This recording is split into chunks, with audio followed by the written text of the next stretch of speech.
Okay. Okay. So now let's compare.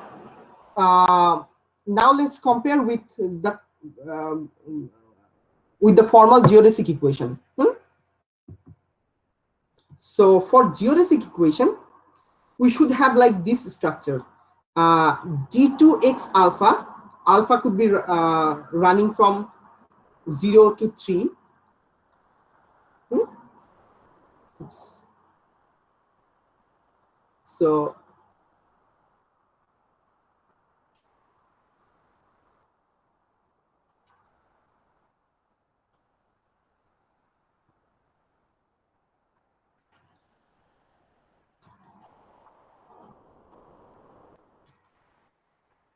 that's the formula for geodesic in any coordinate system, right? So we are actually looking for a possibility that motion under gravity is basically following a geodesic path in 4 dimensions. That's we are actually exploring.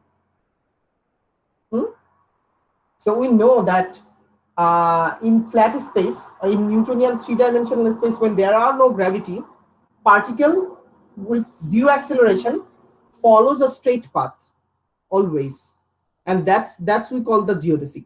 Now, even if the presence of gravity, we can treat it as a straight line, but we have to treat it in 4 dimensions, not 3. By straight line means the geodesic, straightest possible line. So to do that, actually,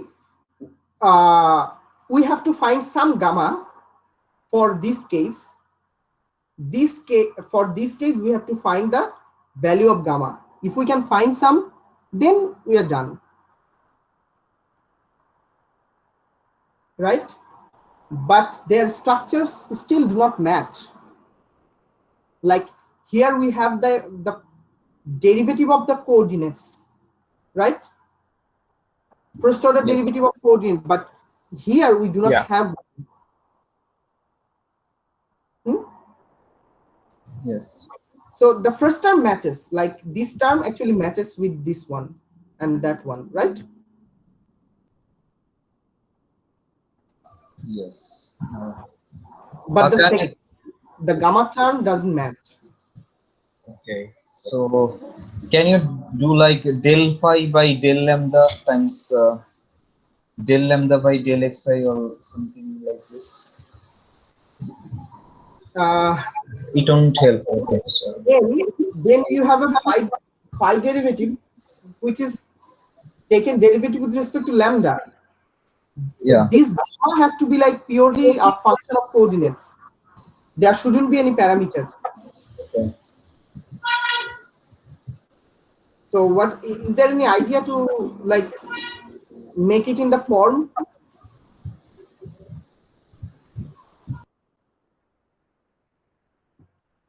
So okay, let's do one by one. So we have the formal formula is like this.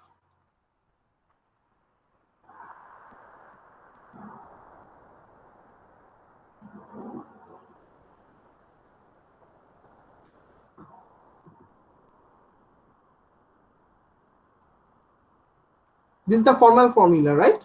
So now let's try for x0, which is t. So for t, we have already derivative of t equals to 0. So the formula is like it automatically gives gamma if you have t on the one part, and whatever beta gamma you have, it's always 0. So that will produce this formula.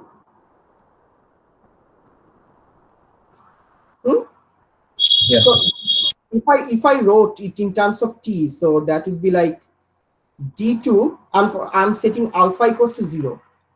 That's the case I'm looking into. So alpha equals to 0 means x0, which is t.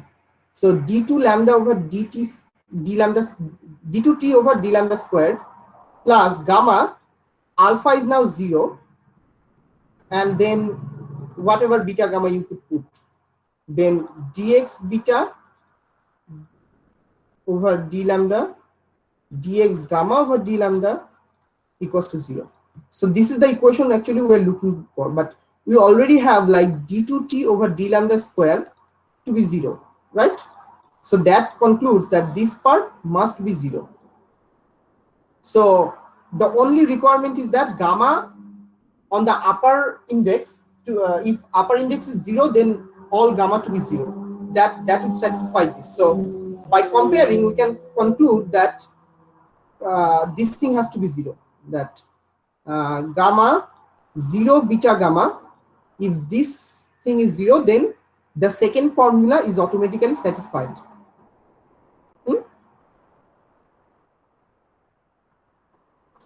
Okay. Yeah. That's the 0 formula. Now for the other one, what about this one? So let's write this formula for alpha equals to 1 to 3. So when it is 1 to 3, we write it as I. So d2xi by d lambda square plus gamma I, but still you should have beta gamma, right? Because it has to be general. So now in our formalism, we have like d2xi by d lambda squared plus delta phi by delta xi equals to 0. So now these terms are actually missing. Derivative of coordinate term is missing in here. So to compensate that, what can we do over there?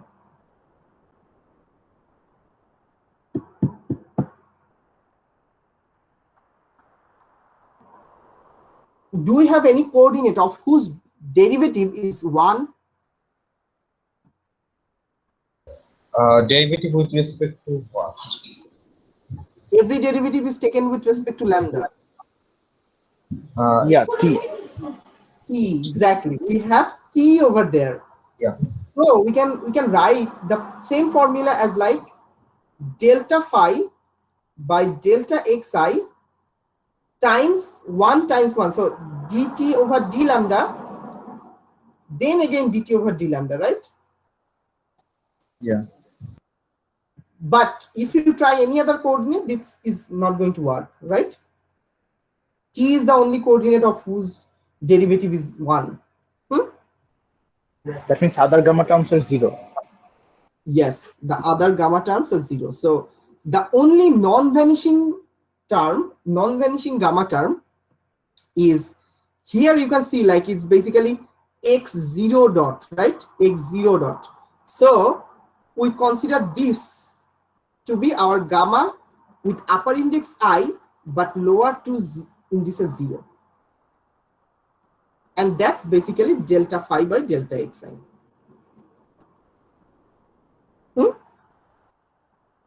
So we have compared the acceleration of a particle inside of gravity with the geodesic equation. So if we can compare and if we can find some solution, then inside of the gravity, a particle is actually following geodesic. But whatever consideration we have to make, that comes into the theory as well. So here is actually we're trying to use 4 dimensions instead of 3. So in 4 dimension, we can treat motion of a particle inside of gravity as it is following just a geodesic. If we consider gamma I00 to be delta phi by delta xi, and every other gamma terms vanishes. So the only non-vanishing gamma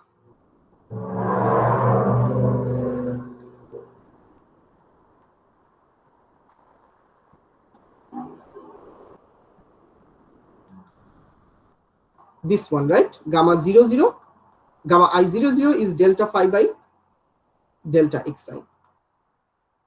And all other terms are 0.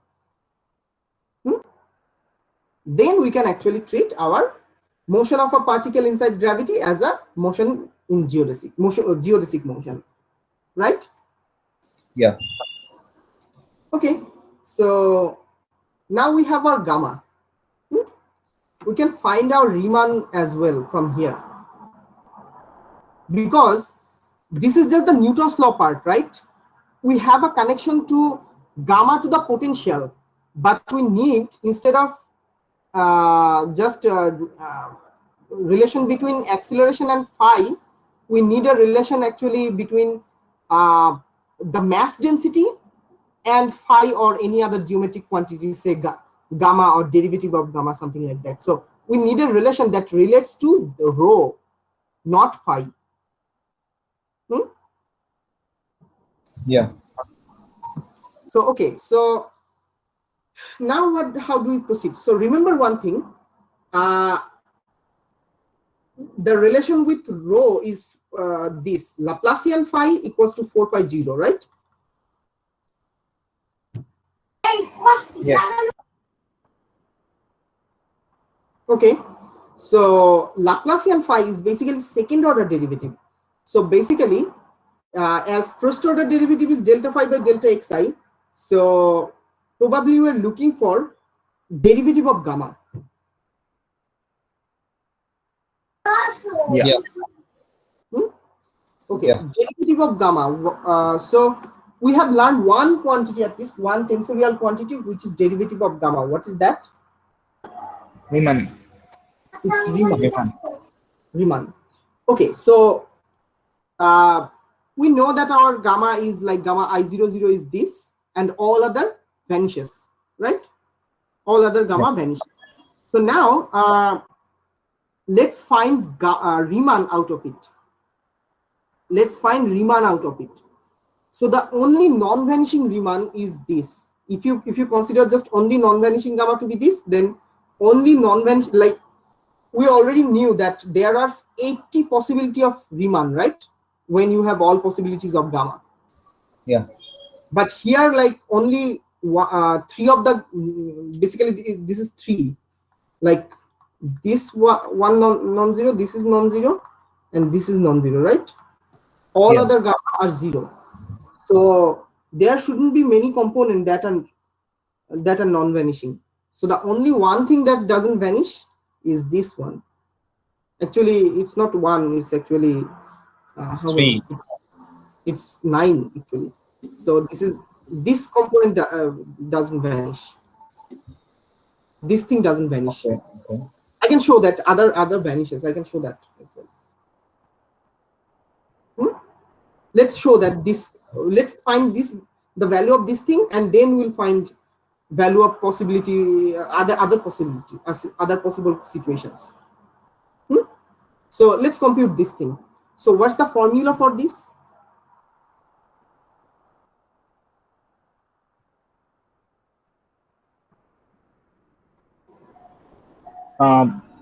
It was gamma. No, the first one was derivative of gamma. Okay. Derivative of gamma. Okay, I tell me mean, the formula for this one.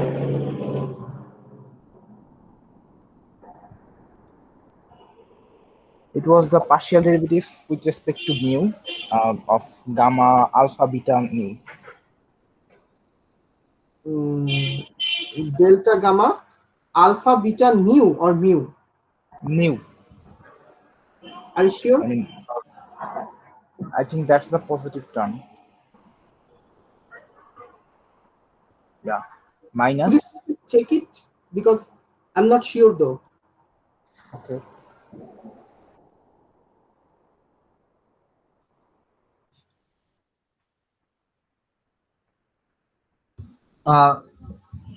For return.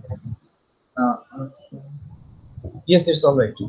Plus Okay, plus alpha kappa mu. what is it? Gamma. Yes, gamma alpha kappa mu times gamma kappa beta mu minus gamma alpha kappa mu. Yeah. This thing. Yes. Yes. Okay, so set beta and mu to be 0, and set alpha and mu to be j and k respectively. So then we have like delta gamma j What is beta and what is mu? Here I Beta have mu 0 0. 0 0. Then derivative with respect to x mu. What is mu here? K. Okay. So then Yes. minus delta. Now we have to switch those two things. Delta gamma j, but now we have like 0 k and this thing. Yeah. Plus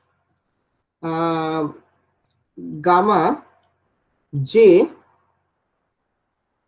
as we have only okay, let's expand it and then I'll set. So Okay. kappa could be anything. It's not it's actually, oh, it's a confusing thing, because here we are using k and here we are using kappa. So let's use something else. Let's consider sigma over there, otherwise it will be a confusing thing. Okay, so here let's not expand the sigma summation and write down the others. So mu is what? Mu is k, right? Yeah. Hmm? Yes.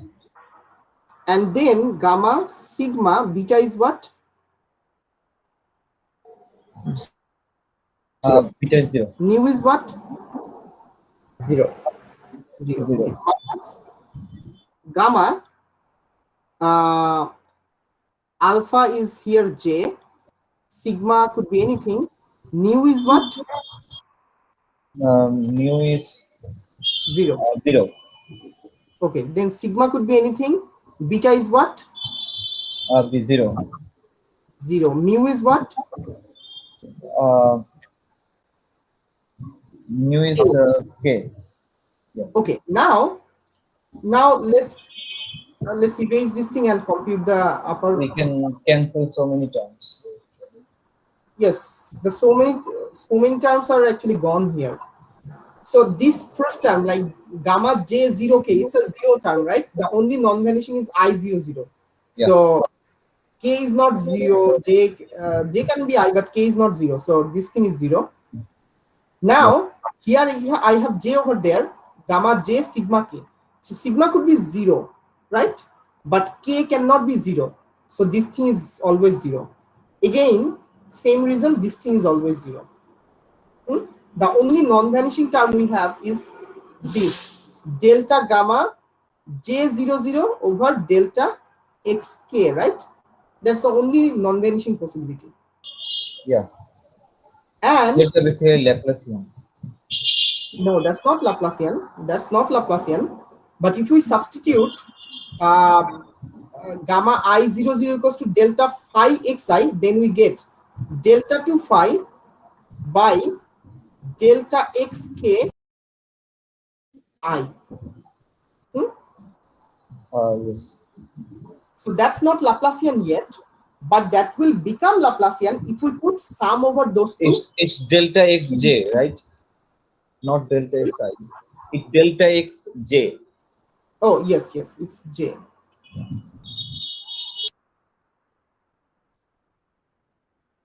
Yeah. If we summed over K and J, then it would be Laplacian. So Yeah. Laplacian phi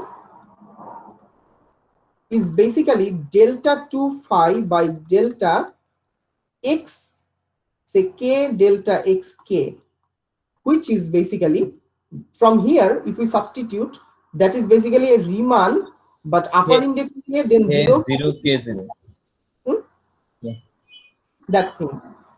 And that's it. So we can show the other terms as 0. You can easily verify, like say if you start with like this one, say gamma 0 j 0 k, say this one, then it should be 0, because all the gamma have then like, it has derivative, but all the gamma has like 0 on the upper index, so it must be 0, and so on. Like you can easily check the other Riemann as 0. So okay, so Laplacian phi is something, and for the Riemann it has to be a contraction between the first and the third index, right? Yeah. Yes. It's basically like Riemann, say alpha 0, alpha 0. So this summation over, like the contraction between first and third slot, it has a specific name. We call it Ricci tensor. So it's basically this thing. Ricci tensor has two indices, and that is 0. So this R with two indices is basically called the Ricci. Ricci is defined as like Riemann. Ricci is basically a Riemann, but contracted Riemann. A contraction between first and third slot produces Ricci. Hmm?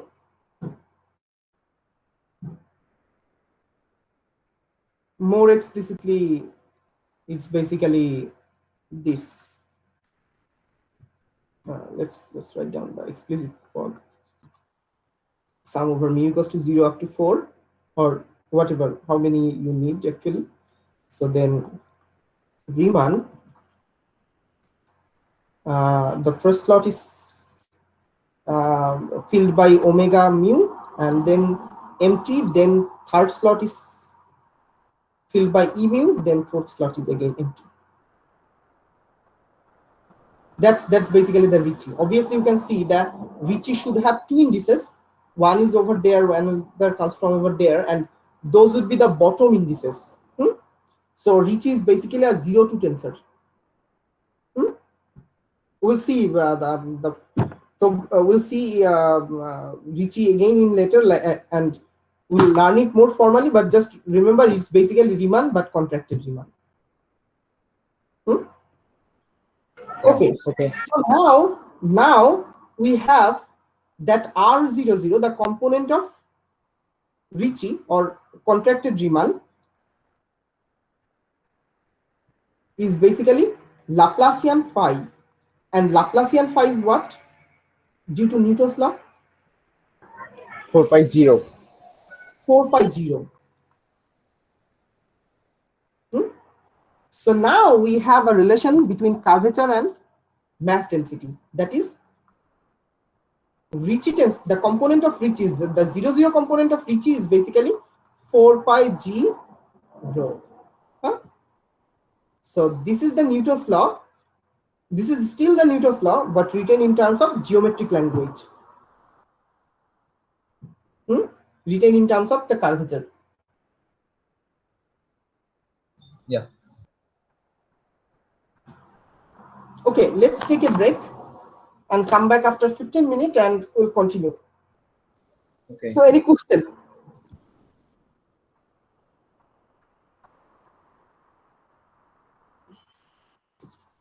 Any questions so far?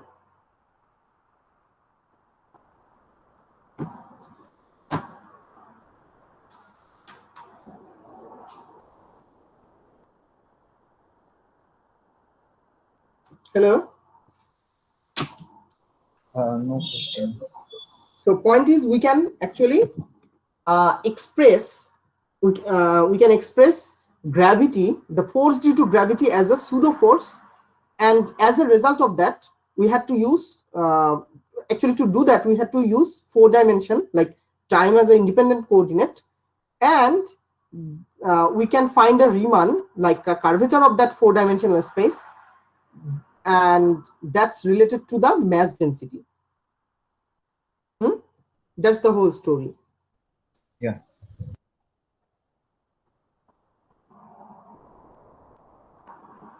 Any question? Okay, I'll take question individually. So Prashanto, No, I didn't have any question at this moment. so did you understand the procedure and what we're trying to do? Yeah, I'm fine with it. Okay. Humaira, I don't have any question. so did you understand this part and like comfortable what we're doing? Yeah, almost. Okay, Jabir, Yeah, no question. did you understand Yeah, what we're trying to do and yeah, what's yeah. happening? Okay, Zubaida, Yes, I did understand. No question for everything? me. Okay.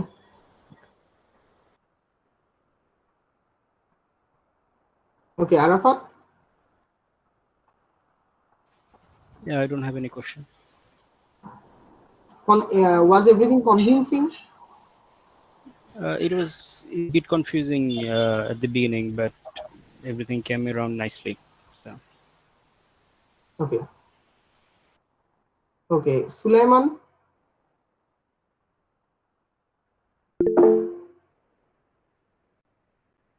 Oh, okay. So I think we should take a break. I'll come back at 11:55. It's 11:39 already. So I'll come back at 11:55. And today I'm actually feeling a little bit lethargic.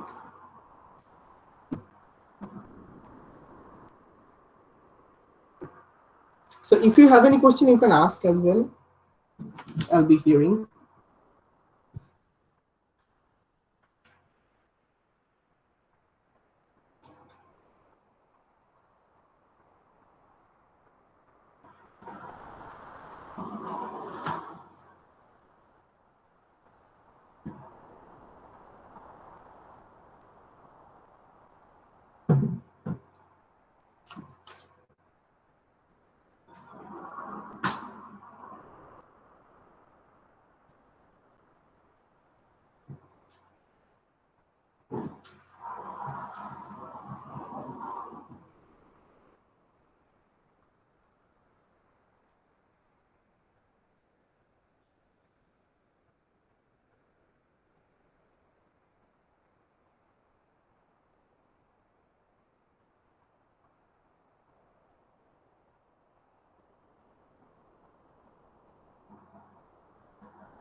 Hello? Yeah, right. I think the I'm break here. is over. Yeah.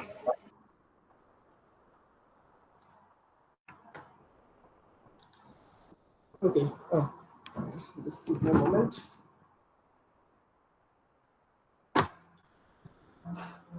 Okay. So we have learned that there is a connection between four-dimensional geometry and gravity, right? And to get that connection, we did some symbolic manipulation and all that.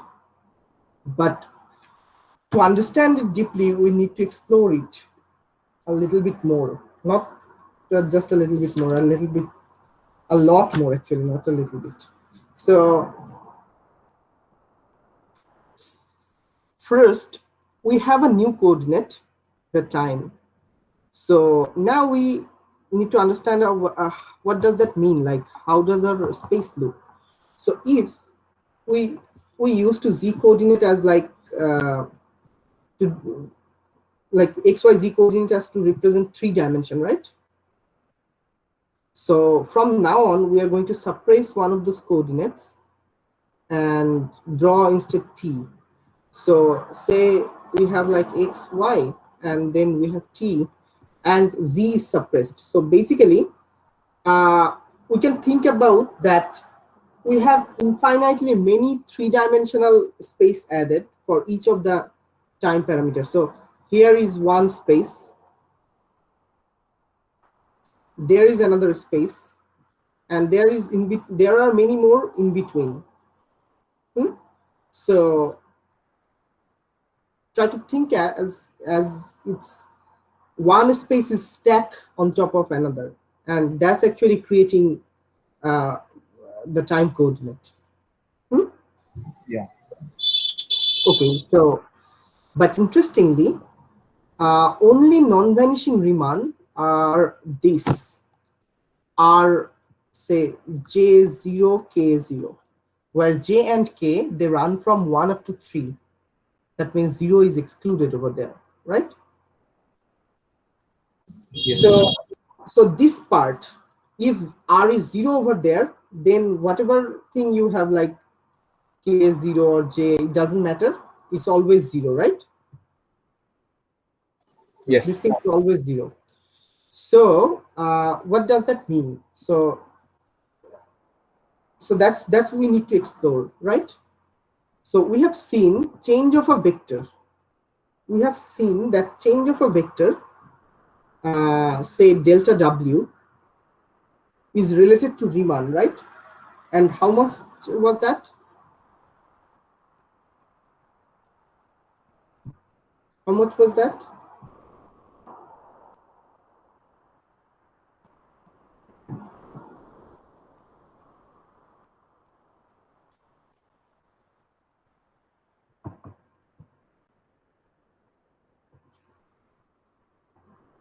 A change of a vector after completing a loop. Yes, after completing a loop, yes. But we had some formula as well. Yes. Area time Riemann times area. So we have to substitute W over there, Yeah. and then U the and other two vectors, like along which like you are taking like the vectors that are the edges of the loop, okay? yeah. And then so along U, probably you have a separation, say delta lambda, and along V you have a separation, say delta xi, or let's write xi zeta. So along U it's xi, along V is zeta. So this is the formula we actually saw last time, right? There could be a plus or minus, I think. Uh, minus. Minus. There is a minus. There is a minus sign over there. Yeah. Okay, yeah. So now let's analyze few things. So as Riemann has a upper index 0, and others are like 0 case upper index j, so the result of that thing would be a purely space vector, right? Yeah. Okay, and then here we are substituting say let's consider W to be a separation vector that lies on a plane, on a 3-dimensional plane, which means it doesn't have any t component. So we are writing like this: n0 delta delta t plus n, say, x delta delta x plus ny delta delta y, like that. Hmm?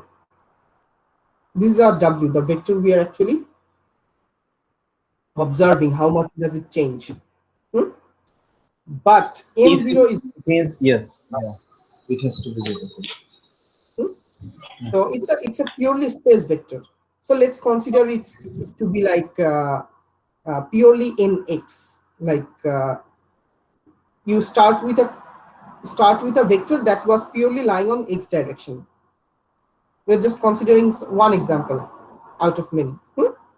So then we are looking at delta w, changing that w vector that we are trying to find how much does it change when you go through a loop, equals to minus Riemann. Then instead of w we have to substitute what? We have to substitute the w vector we have considered in nx delta delta x for simplicity. It's a purely space vector, so we just consider one of the direction. So nx delta delta x, and then we are making it to move along some directions, some loop. So let's try moving it through xy loop. So if we move it through xy loop, then say this is my x-axis, this is my y-axis. So you, like I could consider a loop like this, which is lying purely on xy axis, xy plane. So this is my vector u times delta x, and this is my vector v times delta y, right? Yes. So if those edges are like delta x, I could write like this. So basically delta x times delta delta x, I could write like that. Yeah. So it changes delta x amount in the x direction, and so as I could treat my v as the basis vector, so delta y times delta delta y, I could treat like that. So now it becomes like u is delta delta x, and then v is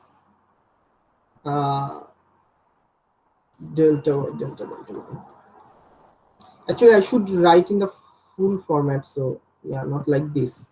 I should write like this: delta xi u delta zeta v, right? Which we can actually pull out, and right. So delta xi u becomes my delta x delta delta x. That's what I'm saying. Okay, so now we can compute how much that w changes, right? So Riemann, as we know that Riemann has an non-vanishing components are only this. Yeah. The only non-vanishing element. So if that is the only non-vanishing element, we are taking a space element over there. That's fine. That's a non-vanishing index has a space element here, but here it must be time then. But here it's not time. Yeah. So it should be 0, right?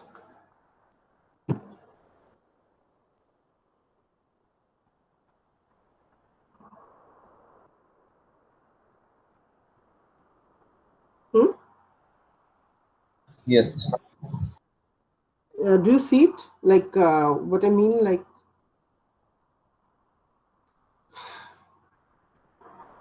Is this symbolic manipulation hard?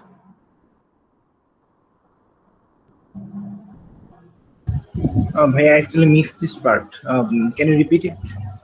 Yes, that's what I thought. Like many people didn't get it. So basically, if these elements are non-vanishing, then what about the full Riemann? Let's talk about the full Riemann. Okay. So Riemann can be written as like this: R J 0 K 0 summed over J and K. Remember, then we have like delta delta xj times dx0, which is basically dt, times then k, which is basically dxk, times again 0, which is dt. So this is the possible element, and another possible element comes from the symmetry, because you could actually switch these two, so you have to add that thing as well. So plus r j 0 0 k, and then basically this is the thing, times dt times dt times dxk. So these are the only component that actually survives. So if we expand the sum, so there could be like 9 from the top, and so 18 total elements there are. That's the only non-vanishing elements. Others go to 0. So now if you substitute delta x delta x in one of those, so if you try to substitute in the third slot, you are substituting delta something that is in the direction x. So for the first part here, see the third one actually is already in the dxk, so that will give you something, but the other one, this one won't give you something, because that will vanish. Dt, if you pierce dt with delta x, that's 0, Yeah, right? and I will get just delta x. Yes, dx you'll get. Yeah. But we are saying that you have to substitute delta y on the other part as well, here and there. So the second part is already gone, because you already got 0. But the first part also still remains, but it will become 0 when you substitute delta y in the slot of dt, because that's again 0. So whenever you have a space part in both two slots, both last, like third and fourth slot, if you have space like vector in last two slot, purely space vector, then Riemann is 0. What does it really mean? It means if you have any vector, any arbitrary vector, and you make it move through just a purely space slice, then the vector doesn't change, because the change is 0. That means the three-dimensional slices are flat.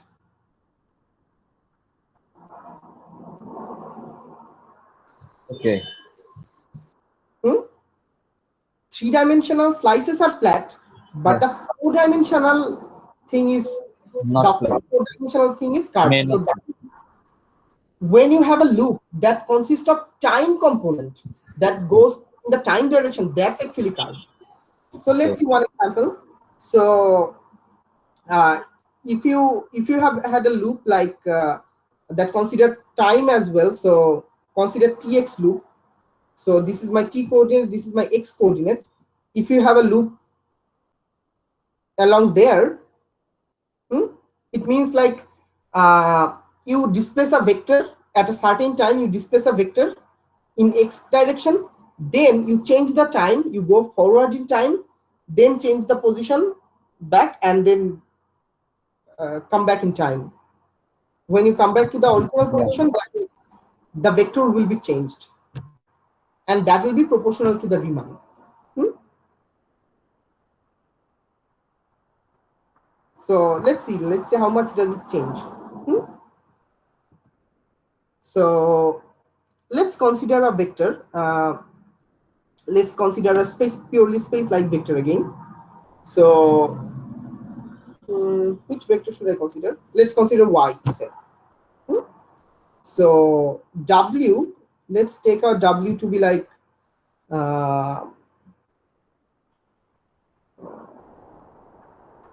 ny. There's a reason I'm actually using the notation n, delta delta y. Consider this vector initially. How much does it change when you make it move? So that vector is actually perpendicular to that plane of here, right?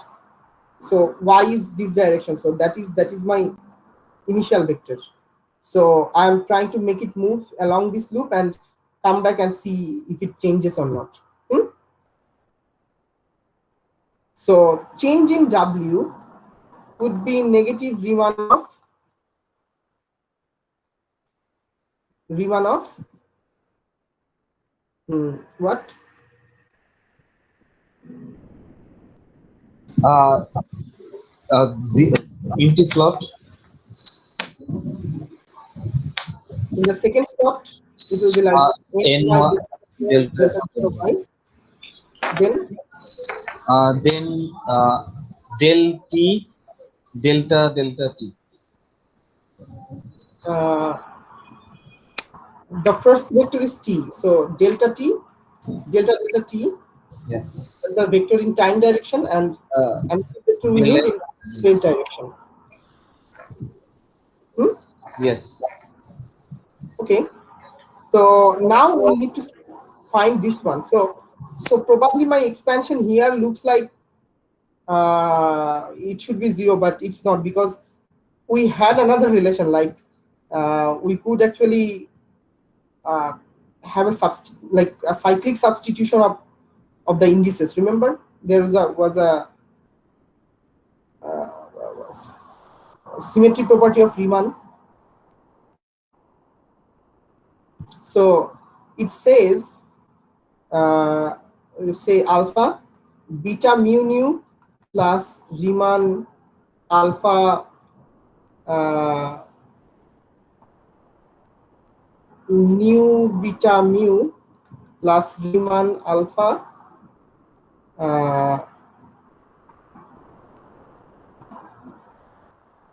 mu nu beta equals to 0, right? We had a relation like that. Yeah. That tells us that Riemann, say upper index is j, then 0k0 plus Riemann j permuted cyclically 0 0k plus Riemann j then what? Then K0 K00. K00 equals to 0, right? Yeah. Oh, okay. So this part is 0. This part is 0 from the symmetry property of Riemann, and these two things are equal and opposite. Oh, I have actually considered that as well, right? I've considered that already. Okay.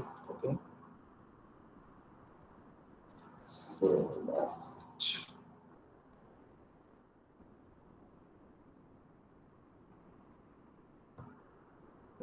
let me space part there.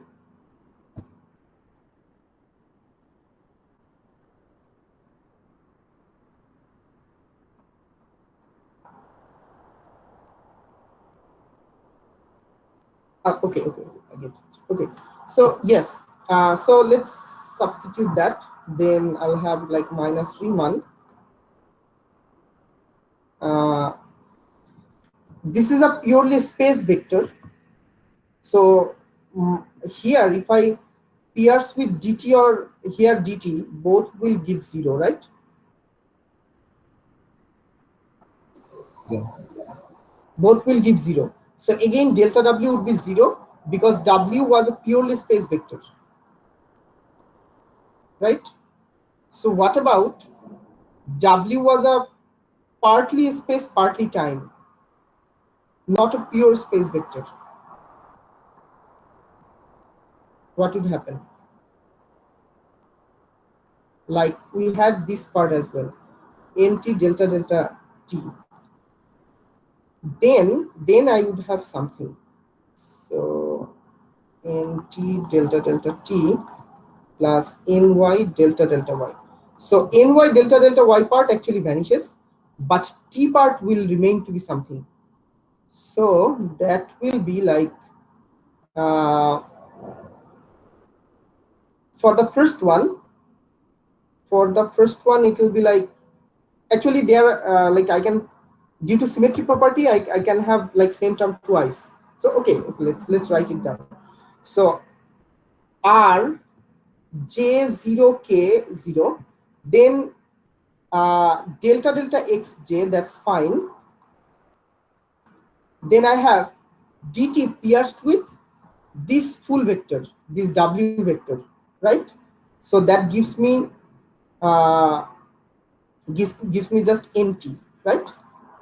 Then dk pierced with delta delta t, that gives me 0, right? dk is being pierced with dt, so that will give you 0. And then dt is being pierced with dx, which will give you 0, so that part is 0 plus, but the other part will contribute. So r j00k delta delta xj, that's one, that's already there. Then dt is being pierced with this w vector, that will give me nt. Then the next dt is pierced with delta delta t, which will give you delta t. And then the next one dxk is being pierced with delta delta x. So other will vanish, only the x part will remain, so that will be delta x. So this sum, like sum over this, sum over here, that will be just over x. So that's the only non-vanishing part. So the non-vanishing part would now be like delta t. Oh, there is a minus sign actually, mistake.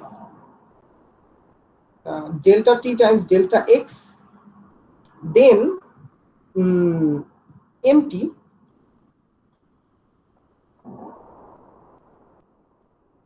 then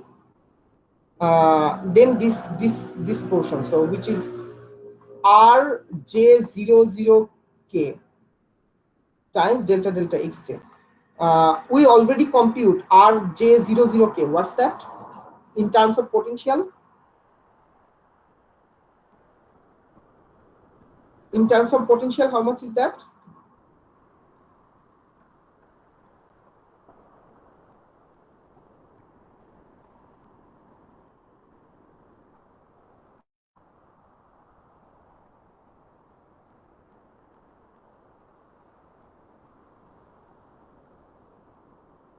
Hello?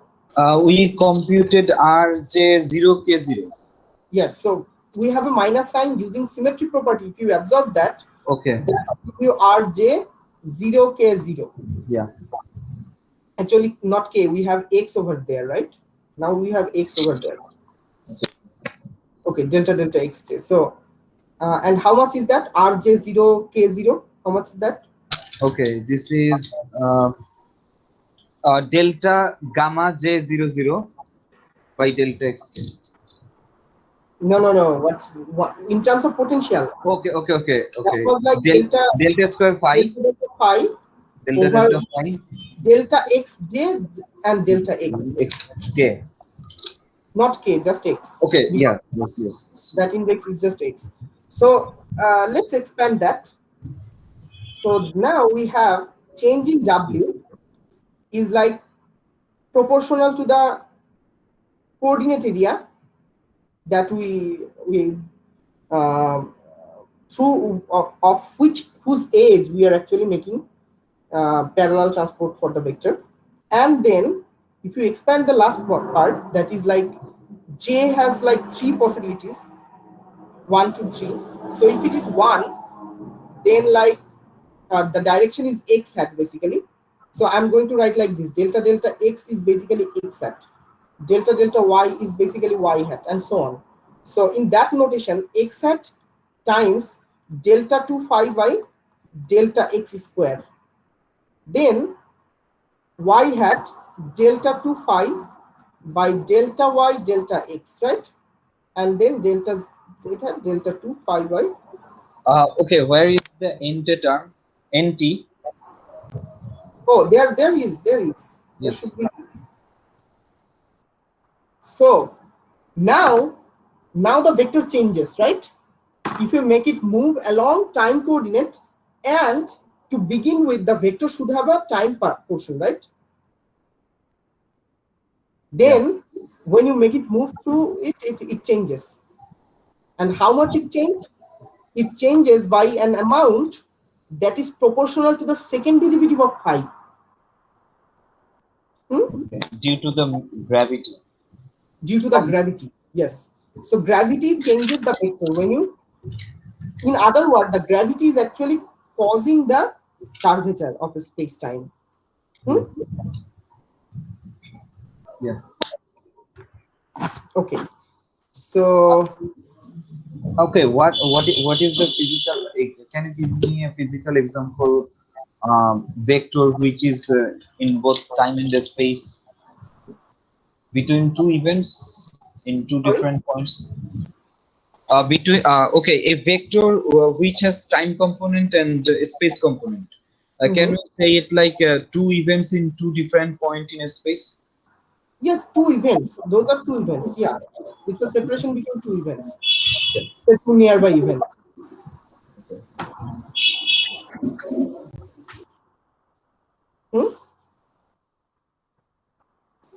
Okay, so how can we actually compare this del w or the change of this vector with this uh,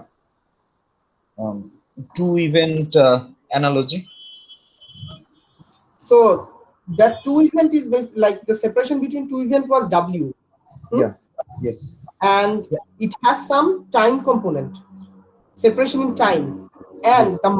that much, like the bigger the time separation is, the bigger the final vector change would be.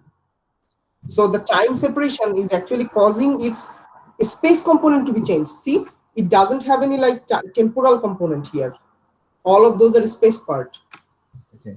Yes. So if you begin with a vector that's a purely like that's not purely in space or purely in time, but in between, then its space component changes according to the Riemann, right? Yeah. Due to the gravity, basically. Now we want to explore what happens to nearby geodesics actually. So we will start with a deviation vector that is purely in space now. There are no component in time.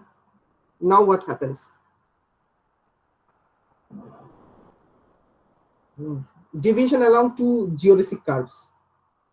Okay. So one thing is clear, that it's basically the time that is like the time coordinate is kind of curved here. That causing the Riemann to be non-zero, right? The space was flat still. Yeah. But space-time was not.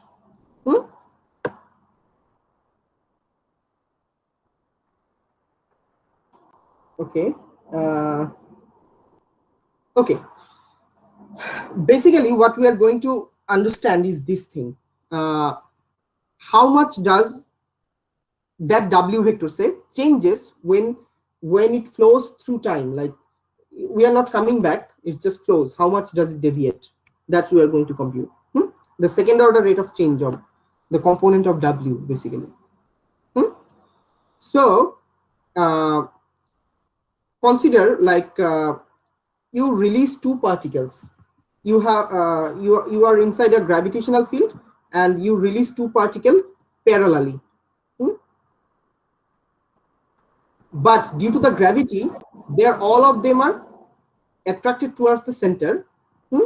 So their geodesic is the separation between those is actually changing, right? Yeah. And that's the geodesic deviation, right? They are geodesic being deviated from each other. Yes. Yes. So we want to compute how much is that, like in terms of this language, because we know how much Riemann is. So intuitively speaking, basically this is what happening. So see, consider like the time is going up. We are going upward in time, like upward direction is time. This is time, positive time direction. So you take many snapshots at different time. Oops. Okay, so let me close the door.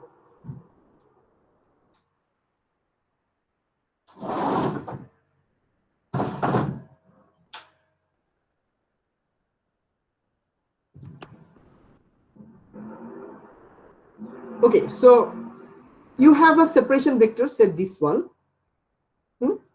Like two particle initially was this. After some time, their separation probably like the small, actually the lower one should be bigger, right? Like this. After some time, like it becomes this. After some time, it becomes this. So probably their path is like something like that.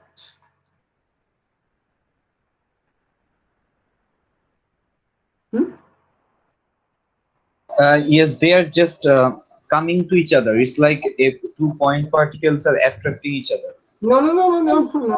They are not. They may be attracting each other, but that's not why they're coming towards them. Like it seems they are attracting each other, but Okay. But that's they're happening in the another reason. external gravity.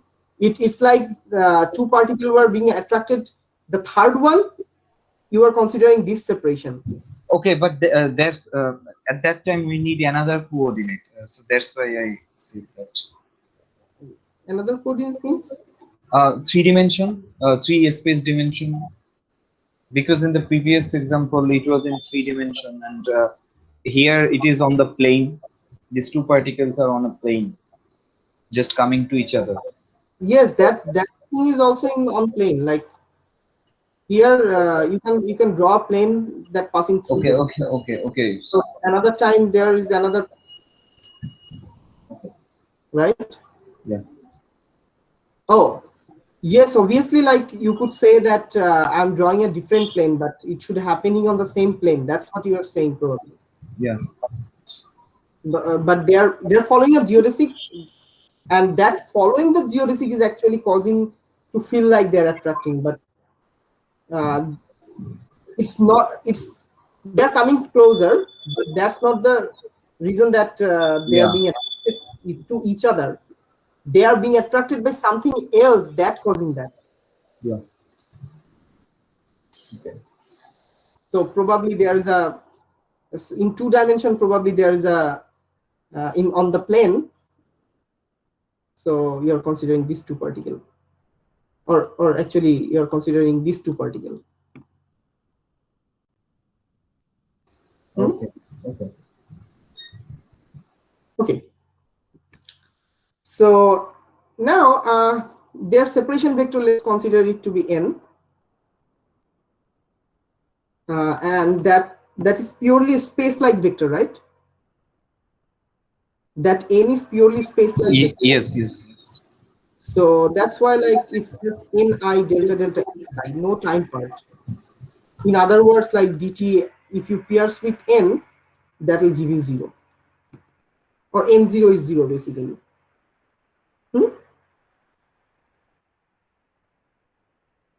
Yeah. Now, question is how much does that n changes in the second order? That's the question, right? Yes. So we need to find three things. So that is uh, component of like nj are the component of n, or generally n alpha. When alpha equals to 0, it is 0. When nj equals to like alpha equals to j, it's not 0. So the first order rate of change is this.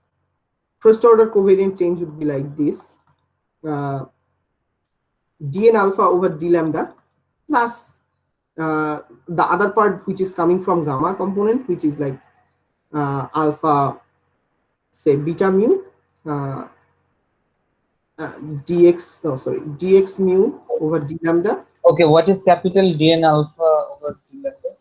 Oh, it's just a definition. Like it's definition. Like this whole thing is called d. It's kind of covariant, like the covariant derivative of n alpha with respect to lambda. Okay. It's just a notation. Just forget it. Just forget it. Yeah. We all we need to care about is this part, like dn alpha over d lambda plus gamma alpha, say mu nu, dx mu over d lambda, dx nu over d lambda. How much is that? That's our concern. So now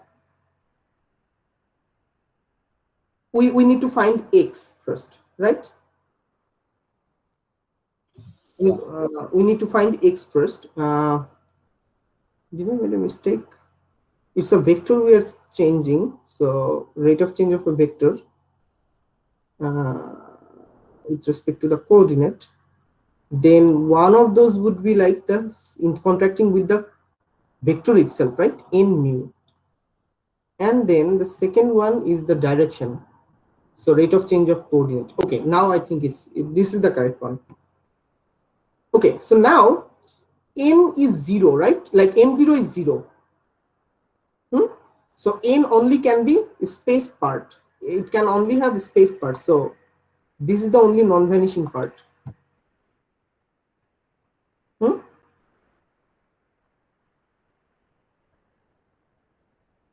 Yeah.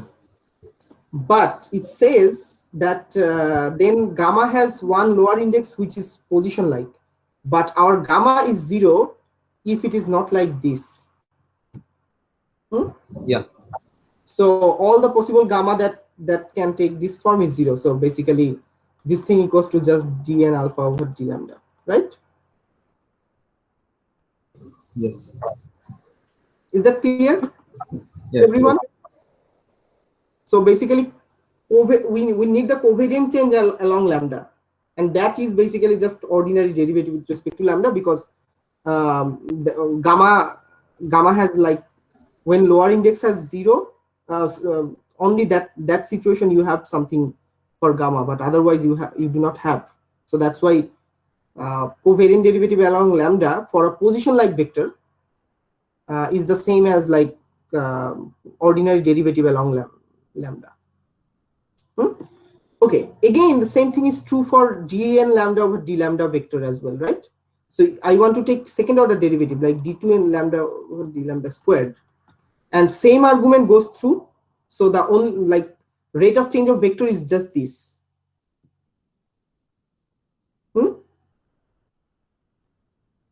Yeah. Okay, now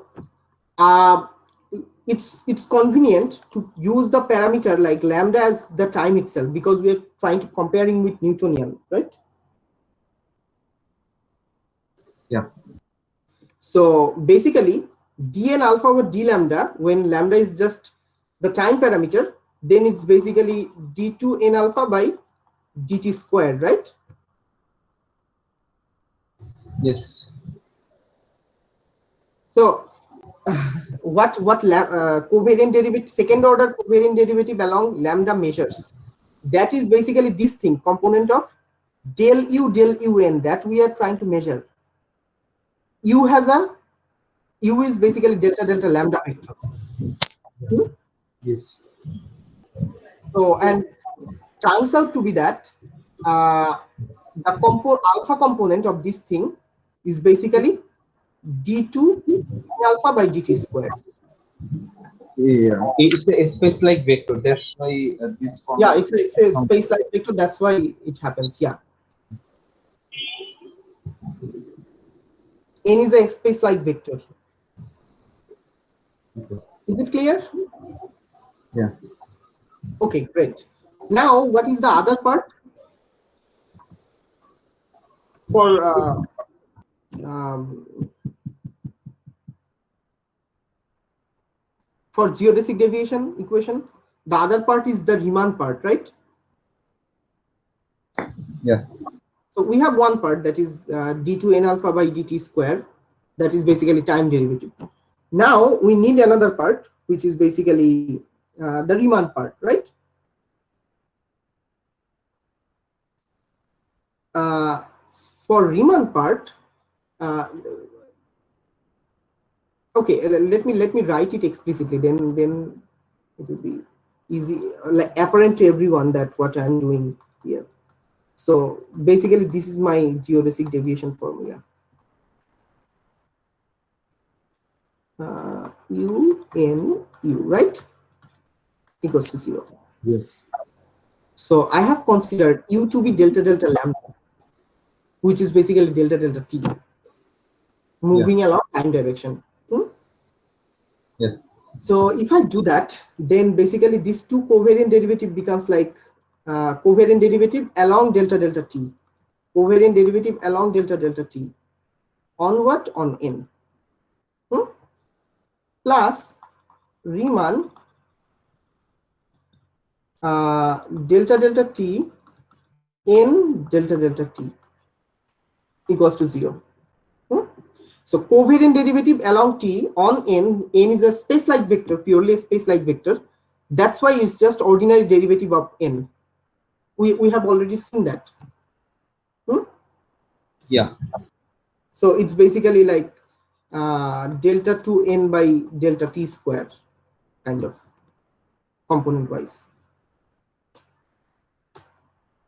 So this is the geodesic deviation Yes, that's the geodesic uh, deviation. of a vector in time.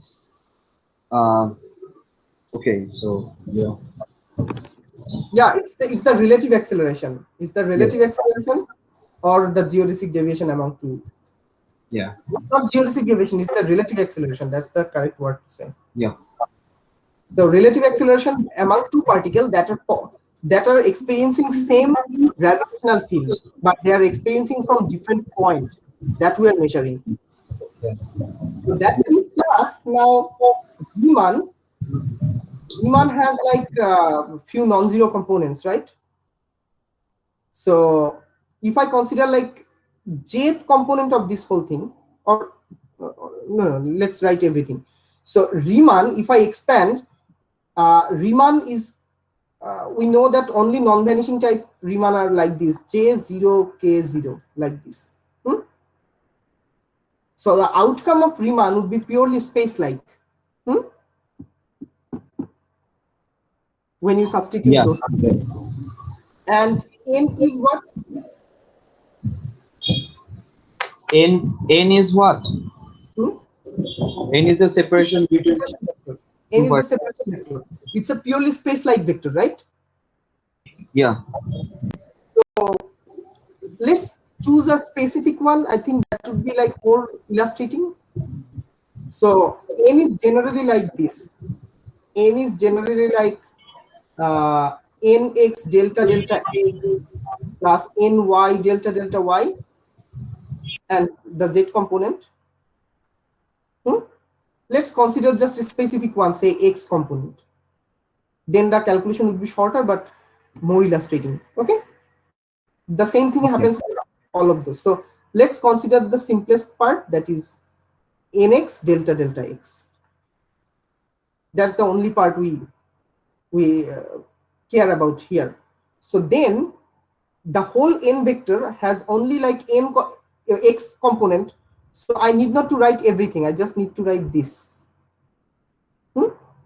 Because others are zero anyway.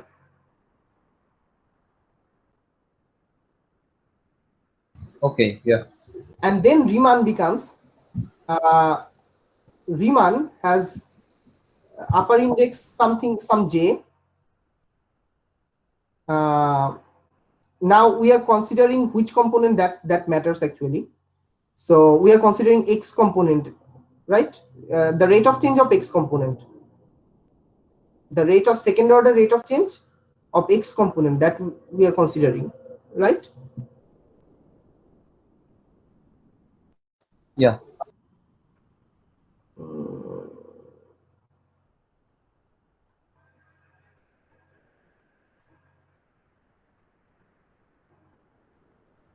Okay, so it should be the x r x.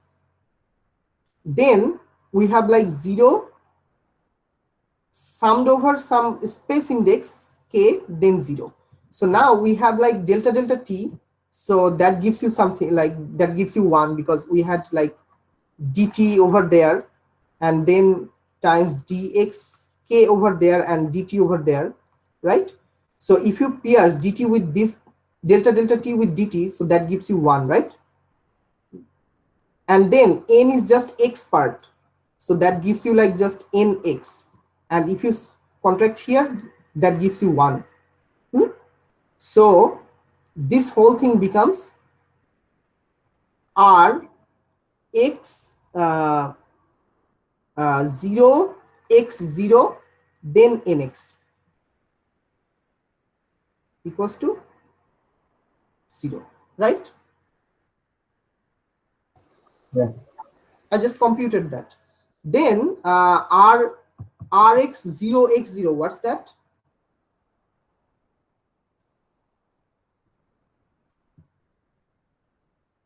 In terms of potential, It's del square delta phi phi by del delta x delta delta x x square times nx. nx equals to 0, like that. And similarly for y, we would have like delta to ny by dt square plus delta, if we had some y, we have just nx, but if we had y, we would have like this formula similarly, like delta y delta x ny equals to 0, and something like that. Oh, okay, Yeah. not x here, it's y. So if here is y, then here would be y as well. So basically we are seeing that second order derivative of phi is basically generating that Uh, relative acceleration among two particles. So if two particles were separated more, if two particles are separated more, means this value is higher, then their relative acceleration will be higher. And Yeah. they are only in relative acceleration if they are on the same point, Yeah. obviously. And the more the second order, like more the phi changes at the second order, the more they will be like deviating Yeah. their original path. And that's how we see the gravity, because we see deviating things in So space. it's basically Newtonian gravity formula. Yes, it's the Newtonian Yeah. gravity. Yeah. But So in what terms is the what correction actually Einstein did? So he made it relativistic. This thing is not relativistic. He made it relativistic. That's the new thing. But this derivation is actually new interpretation, right? It's, even if it Yes. is Newtonian, it has new interpretation that now time is a new coordinate, and you are considering considering gravity as an effect of mass that is producing curvature. Yeah. Gravity is basically a curvature. So that's new thing, obviously, even if it is Newtonian, purely Newtonian, Yeah. but it has new interpretation. Yes. And more interestingly, when you try to make it everything relativistic, Newtonian version is bad, so it cannot be made relativistic, but this version is kind of smooth, so it automatically passes through. There are some crucial steps we will take. So now it's time, I think we should take a small break for 5 minutes, and after that we'll see a video. I'll actually try to pull it out. That will Okay. give you some more visualization that what Okay. we mean there. How geodesic deviation is actually the gravity here. Okay, but there is no coupling term. For example, del square phi, del x, del y. Mm, there would be if we had like a vector that started with like this, Uh, we consider like just nx or ny part. So if we started with like n equals to nx delta delta x plus ny delta delta y, okay. then there will be.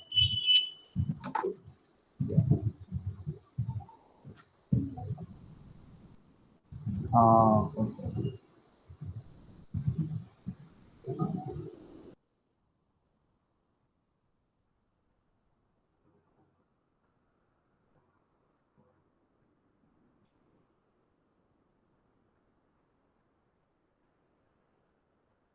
So if you start with a general one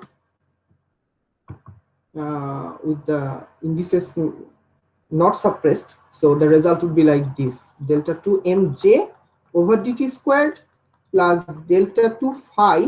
Then you'll have like rjk. That's why. So delta 2 phi by delta xj delta xk, then nk equals to 0.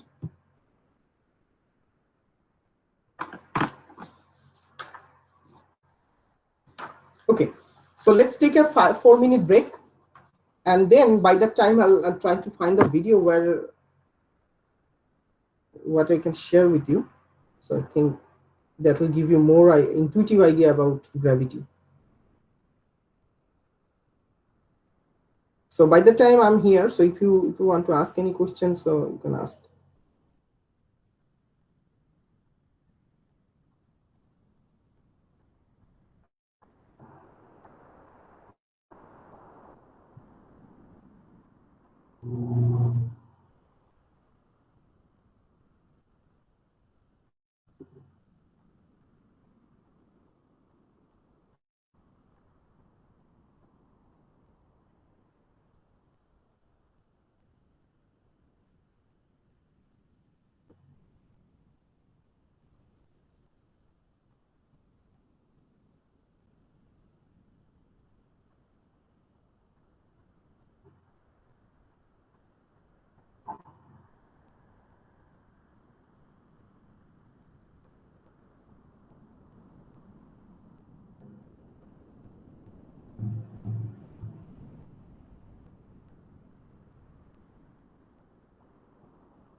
Let me check few things. If I share my screen over here and run a video, will you be able to hear it? That's the question. Maybe we can. Okay, let's check. Okay.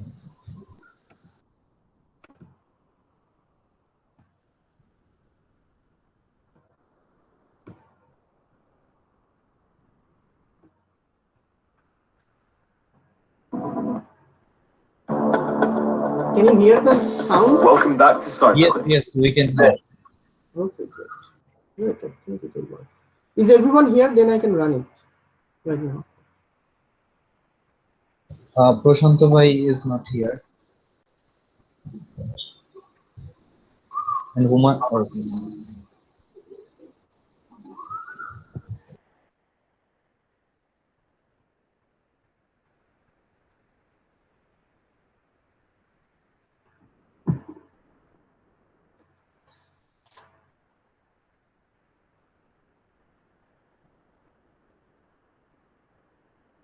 So even if the gravity itself is a pseudo force, the relative acceleration is not something like unphysical. The thing we know as gravity, that is basically the relative acceleration between two things.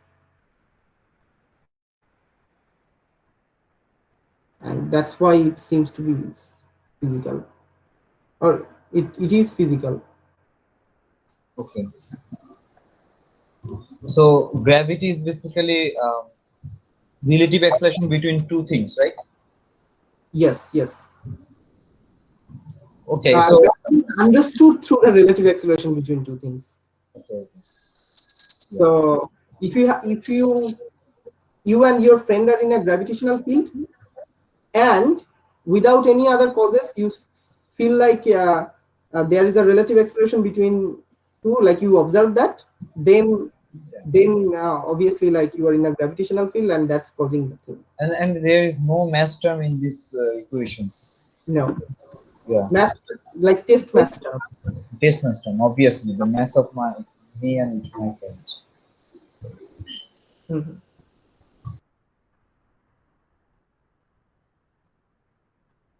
So this is the key idea basically about gravity, that so is Prashanto here? I think we can start again. He is not. He's not. Like who else is here? Humaira? Jubaida? Arafat? Yeah, I'm here. Okay, Suleiman? Just two person? Okay, Three. three, okay.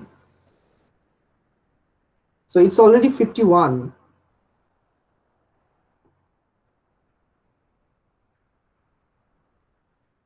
Humaira, are you here? And Juthi? Yes, I'm here. Okay, Prashanto is here as well. Everyone is here. You can start. Let's stop presenting, and it's a 10-minute video, I think. Now, so it don't take much long.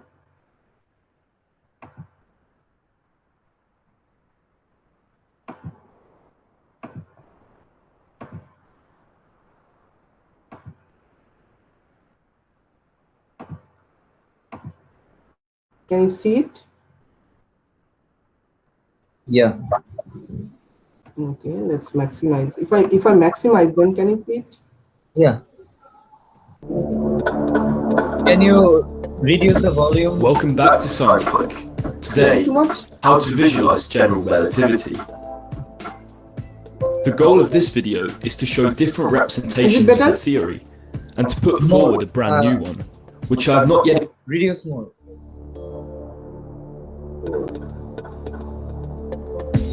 Welcome Is it back to better? Science Click. Today, how to visualize general relativity. We are Okay. also hearing The goal of echo. this video is to show different representations of. I can hear it. Sorry. We are hearing also the echo. Can we reduce it? I think echo is happening from my end. So okay, I'll turn off my speaker for a while. So and then I'll restart, and you'll tell me that if you are able to hear the sound or not. Of the theory and to put forward a brand new one, which I have not yet encountered, although it possesses a great number of qualities. Yeah, it's okay now. Did you hear anything? Yeah, there wasn't any echo. It's clear.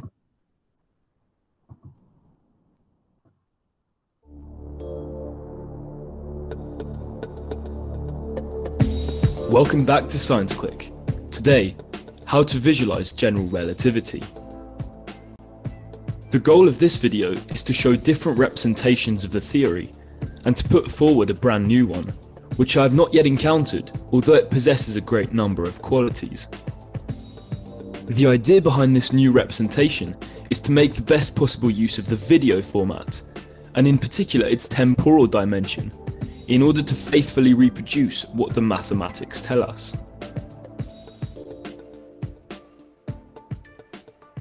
In middle school and then high school, we learn that free fall can be modelled by a force. It's the force of gravity. This force allows us to predict the movement of objects, stating that they are attracted to each other, and in particular to massive objects like the Earth. However, this description is merely an approximation, and it fails when the pull is too strong, such as the path of Mercury around the Sun. It was in 1915 that Albert Einstein proposed a new theory, a rigorous mathematical model which made it possible to describe freefall more accurately. For Einstein, there is no such thing as a force that would act at a distance. It is the fabric of the universe itself which gets distorted and drags objects into a fall.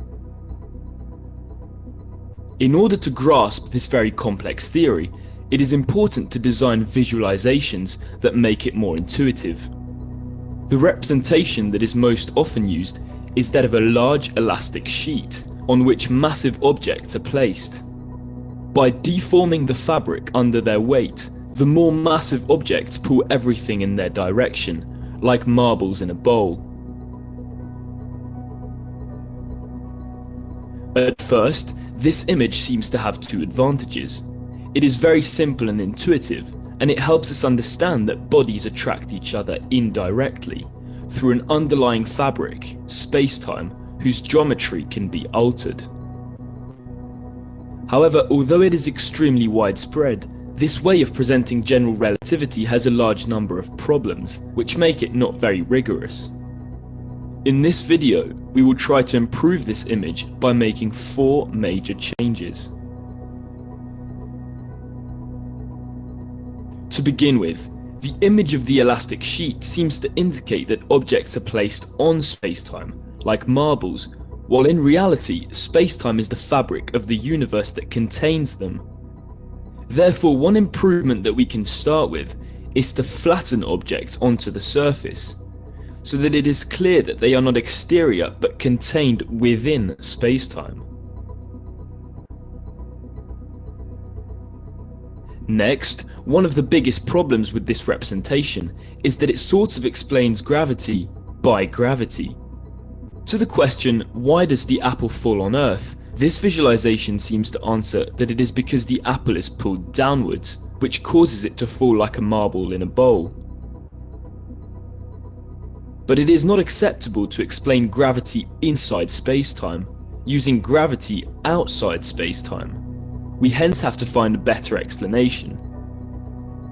In particular, it is more rigorous to say that if objects follow the well created by the Earth, it is because they move in a straight line but within a curved geometry. When they fall, objects move straight ahead, but the curvature of spacetime gives us the impression that these trajectories are deflected.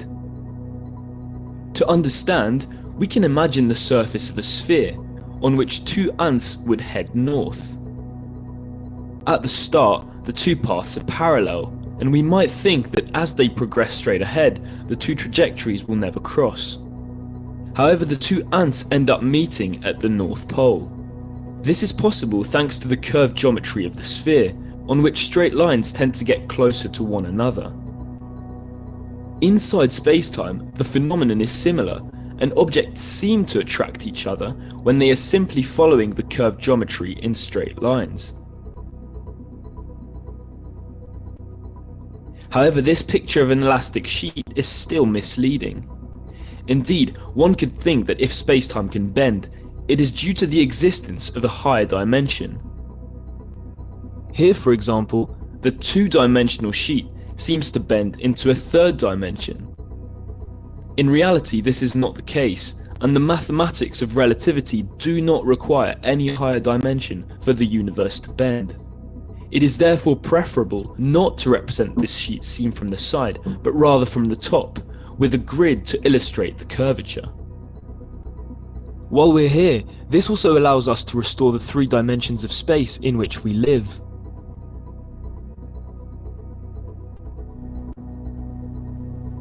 Finally, the most important issue with this representation is the fact that our diagram completely ignores the time dimension. Spacetime is an object with 4 dimensions, 3 dimensions of space, but also 1 dimension of time, which can equally bend and curve. Faithfully rendering a 4-dimensional geometry is strictly impossible, and we therefore have to find a trick. A first idea would be to add small clocks to our diagram at each point of the grid. In this way, the space grid becomes a space-time grid, and we understand that time can flow differently depending on where we are. That being said, adding clocks to our diagram doesn't give us much more intuition, and in particular we still don't really understand what causes objects to fall. If we drop an apple, for example, why does it start to move towards the Earth? To really understand, it is necessary to remove one dimension of space to represent the dimension of time. In fact, it is the time component of the curvature which explains gravity. With such a diagram, we see that the apple is always in motion. Even when it has no speed at the start of its fall, the apple is still moving in time. It progresses towards the future. When no force is applied to the apple, the curvature of spacetime will gradually bend its trajectory between a temporal speed towards the future and a spatial speed towards the ground. The apple moves in a straight line, but the curvature of spacetime rotates the orientation of this straight line between time and space.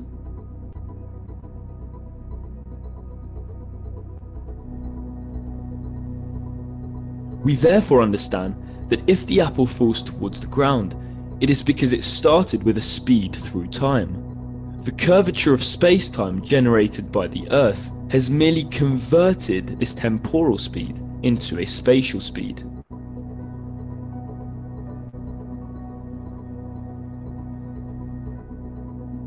Having said that, as human beings, we do not perceive the temporal speed of objects. When an apple is dropped, it appears to us to be motionless. We do not perceive the fact that it has a motion through time. From our point of view, we experience the world instant after instant. And this diagram where objects form tubes over time, world lines, is not very intuitive. Our last step will therefore be to slice this diagram, to cut it up instant by instant, in order to form an animation which includes time.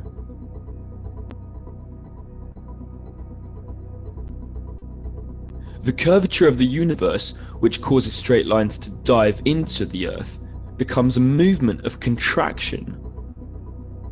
The rate of this contraction is constant and perpetual because the curvature of space-time, which depends only on the mass of the Earth, is always the same. However, it is very important to understand that the geometry does not really contract. It's the fact that straight lines get closer together that gives this impression of contraction. The phenomenon is quite similar on the surface of a sphere. The curvature is constant on the sphere, but the straight lines seem to be perpetually getting closer together.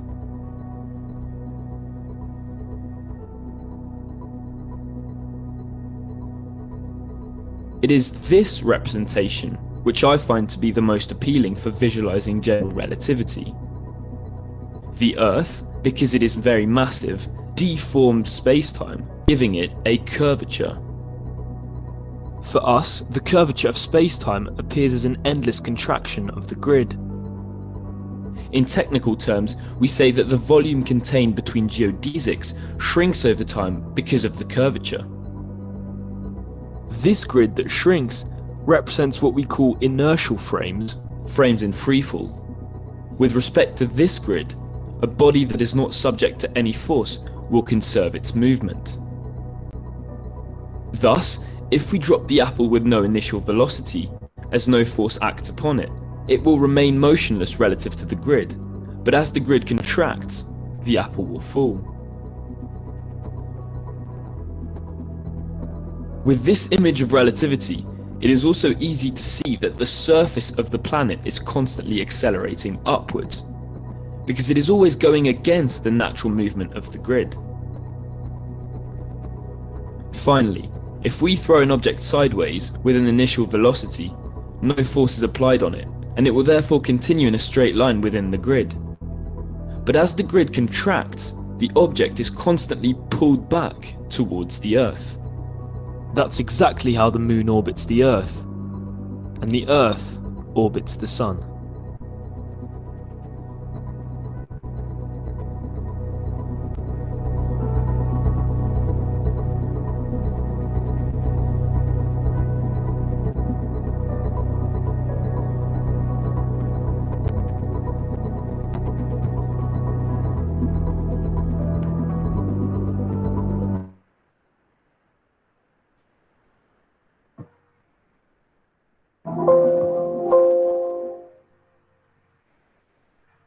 Hello. Yes. Okay, so I think you got some idea about like why we are dealing with curvature here, right? Yeah. Okay, any questions so far? No question. Okay. We have some time left. Let's see what we can do this time.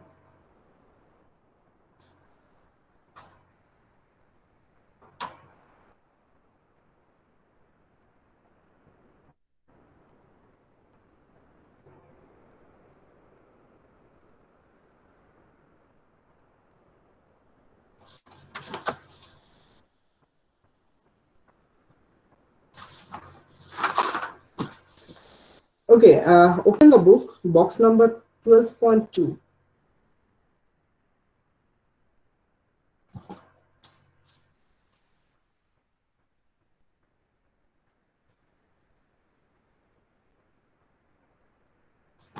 Box number 12.2.